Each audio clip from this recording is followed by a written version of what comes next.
आज की वीडियो में आपका बहुत बहुत स्वागत है।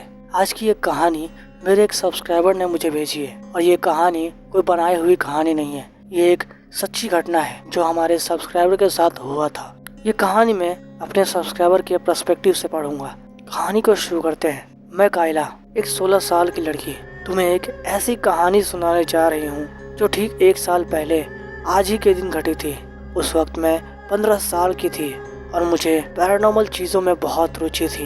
मैं एक मीडियम हूँ, यानी मैं आत्माओं को देख सकती हूँ। ये क्षमता मुझे बचपन से है। मेरे माता पिता बताते थे कि जब मैं 3 साल की थी तब मैं कुछ मिनटों के लिए मर गई थी। मैं बचपन में बहुत बीमार थी और डॉक्टर समझ नहीं पाए कि मुझे क्या हुआ था। उस घटना के बाद से मैंने उन बच्चों और बड़ों को देखना शुरू किया जो वहाँ थे ही नहीं।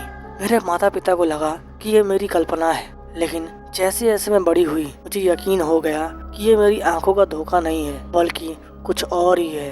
मैं जानती हूँ कि बहुत से लोग मीडियम्स पर यकीन नहीं करते, लेकिन मैं कसम खाती हूँ कि मैं उन लोगों को देख सकती हूँ जो वास्तव में वहाँ नहीं होते।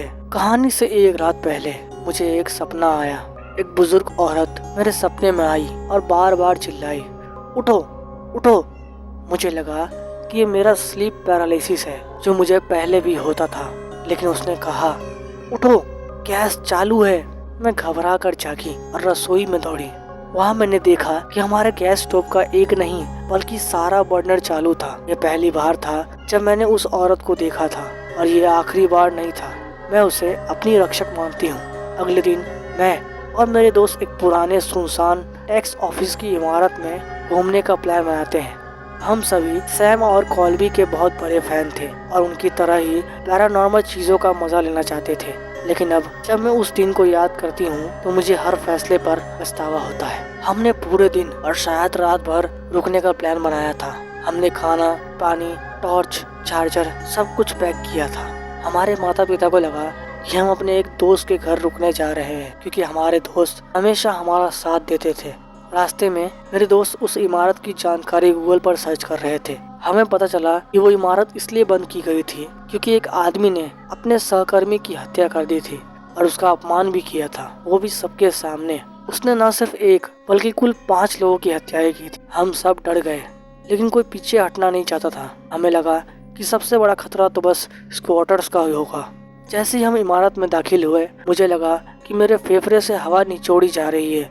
मेरे दोस्तों को कुछ नहीं हुआ, लेकिन मुझे ऐसा लगा कि जैसे वहाँ मौजूद कोई चीज़ जानती थी कि मैं अकेली हूँ जो उसे देख और महसूस कर सकती हूँ। हमने करीब 1 घंटे तक इमारत की खोज की। उस इमारत के अंदर घूमे। हमें सामान्य इमारत की आवाज़ें सुनाई दे रही थी, लेकिन तभी मुझे एक औरत की खौफनाक चीख सुनाई दी, जैसे कोई अपनी जान की भीख मांग रहा हो। मैंने अपने 2 दोस्त से पूछा कि क्या तुम्हें वो चीख सुनाई दी, लेकिन दोनों ने मना कर दिया। हम आगे बढ़ते रहे। 3 घंटे बाद मैंने अकेले एक कमरे की तरफ जाने का फैसला किया। मुझे एक औरत की आत्मा दिखी थी जो उस कमरे में गई थी। जैसे ही मैं उस कमरे में पहुंची मुझे कुछ हिलता हुआ दिखा।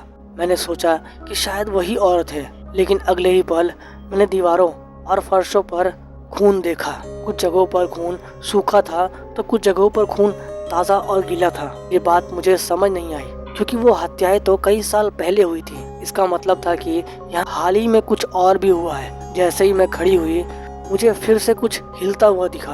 मैंने उससे बात करने की कोशिश की। मैंने कहा, मैं तुम्हें देख सकती हूँ, मैं तुमसे बात करने को तैयार हूँ। लेकिन अगले ही पल किसी ने मुझे दीवार पर धक्का मारा और कोई मेरा गला दबाने लगा, लेकिन वहाँ कोई नहीं था। तभी मेरे दोस्त दौड़ते हुए आए और मुझे उस हालत में देखकर चीख पड़े। हमने तुरंत वहाँ से भागने का फैसला किया, लेकिन जाने से पहले मुझे एक छोटा सा लड़का दिखा। मैंने सोचा कि वो कोई असली बच्चा होगा, इसीलिए मैं उससे बात करने को गई। मेरे दोस्त मुझे पुकार रहे थे, लेकिन मैंने उन पर ध्यान नहीं दिया। जब मैंने उस लड़के से बात की, उसने कहा, तुम्हारे यहाँ आने से वो गुस्सा हो गया है। मैं समझ नहीं पाई वो कौन था और मैं उसे क्यों नहीं देख पाई, जबकि बाकी आत्माओं को तो मैं देख सकती हूँ। मैंने अपने दोस्त को सब बताया और हमने फैसला किया कि वहाँ रुकना अब सुरक्षित नहीं है। उसी रात हम अपने दोस्त के घर गए और वहीं रुके, लेकिन मुझे ऐसा लगा जैसे कुछ मेरे साथ यहाँ तक आ गया हूँ। उस रात मैं सो नहीं पाई। सुबह जब मैंने शीशे में खुद को देखा तो मेरे गले पर हाथों के निशान थे, जैसे किसी ने मेरा गला दबाया हो। मैंने गूगल पर सर्च किया कि वहाँ पर उस औरत को उस आदमी ने कैसे मारा था, तो मुझे पता चला कि उस आदमी ने भी उसका गला दबाकर उसे मारा था। मैंने जो देखा वो कोई इंसान नहीं था। उस रात के बाद से मेरे साथ और भी पैरानॉर्मल घटनाएं हुई। मुझे यकीन है कि जो भी वहाँ था वो मुझे मारना चाहता था, क्योंकि वो जानता था कि मैं उसे देख सकती हूँ, जबकि बाकी लोग नहीं देख सकते। शायद उसे डर था कि मैं उस दिन की सच्चाई सबको बता दूंगी। मुझे लगता है कि मेरे साथ उस दिन के बाद से कुछ जुड़ गया है। मैंने स्पिरिट बॉक्स और दूसरे तरीकों से भी उससे बात करने की कोशिश की, पर वो मुझे कभी अकेला नहीं छोड़ता।